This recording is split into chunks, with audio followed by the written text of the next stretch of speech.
I want to go back to your grades because you're like, I had great grades, and then I had a 2.7, and I got everything worked out. And finished. Yeah. I'm curious, like, because these are the kind of questions usually I'll ask, like, oh, the guy didn't qualify for state, and then something, then he did really well, and then we'll talk about how he improved and got better. But like with your grades, was it just you didn't know how to study, or you weren't sure how to approach school? Maybe somebody guided you, or give me some insight onto how you kind of got that cleaned up.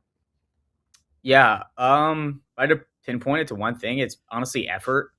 I remember being in classes and being like, these kids are so smart. These kids are so intellectually sound, whatever it is. And like I said, credit to my coach. He was there for me a long time. He's like, these kids aren't smart. They work hard. They put in the time, they put in the extra effort, and it pays off. And that's the secret to success. And it's funny. I did a speech at the end, and I talked about the definition of being smart. What does that mean? And to me, it means the person who's disciplined enough to actually make the change and find 10 minutes to help study or find new habits that work for them.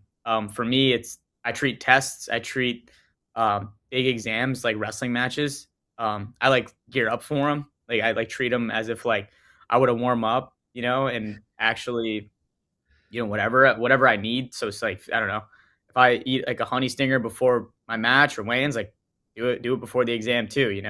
You got a big meeting, a big project. That stuff, translates a lot because it's like you care a lot about wrestling, you care about the results, but you also have to care about academic stuff too. And I think I learned that early on ish in my high school career, and that's kind of what helped me develop and yeah. So like I said, growth is important, but obviously it's just honestly discipline and effort. Um, and then it's like it's gonna be hard, but it's there's a reward in that. Like being able to actually retain information, have a conversation with someone, and be able to have talk about a class or talk about a book you're reading. That stuff's great. That's how you become more knowledgeable. And then in life, that's what you look for, right? How can you learn more, retain more, and provide growth to other people? So That's a fantastic answer. I freaking love that. And the fact that you talk about treating or approaching a test like a match, or school. Like, do you ever wrestling is a very whatever you just getting ready to go. You're next. You're going to feel the nerves in your stomach and the butterflies. Do you ever feel? yeah. I don't. Do you ever feel that with tests? I'm just kind of curious now. Like, Uh, do we get amped up or? yeah, I mean it's interesting. The thing about tests is you take so many and you learn how to do it. It's like match. It's like sometimes something's a little off and you're like something's off. This is out of my routine. Tests can be similar. Um, but I think the funny thing I think about too is in a match you want to lean back on your training.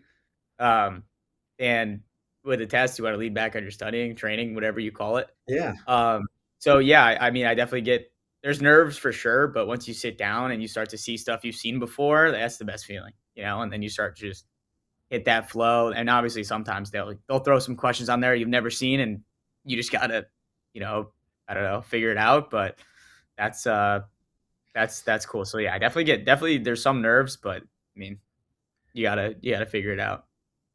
I love the analogy. Like, oh, it's you sit down, I see the test, and I see questions I've seen before. A guy shoots a single, and I've seen it before, and all of a sudden he And does that's something I've never seen. You better just figure it out and scramble and make it yeah, up. exactly That's right. great. Heck yeah.